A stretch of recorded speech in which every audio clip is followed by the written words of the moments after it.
যে গণিতের খুব সাধারণ একটা জিনিস নিয়ে তোমাদের আলোচনা করবো, সেটা হচ্ছে দেখো আগে আমরা পদ্ধতিটা বলি।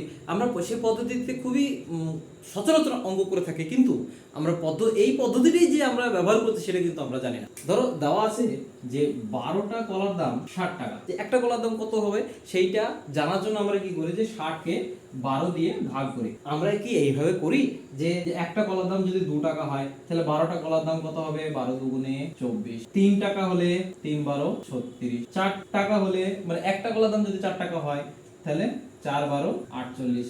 আমরা কি এইভাবে করি? না, করি না। আমরা কি করি, যে ডাটাটা দেওয়া আছে আমরা 60 থেকে ঘুরে আসি। এই যে পদ্ধতি, এটাকে আমরা বলি ব্যাক ক্যালকুলেশন। আমরা এই পদ্ধতিতে প্রচুর অঙ্ক করি, কিন্তু হয়তো পদ্ধতিটা আমরা জানি না বা বোঝার চেষ্টা করি না। যখন তোমরা এরপরে ফর্মুলা বা ইকুয়েশন যত আর শব্দের যত সমস্যা আছে, বেশিরভাগ অঙ্কের ক্ষেত্রে আমরা এই ব্যাক ক্যালকুলেশন পদ্ধতিটাকে অ্যাপ্লাই করি।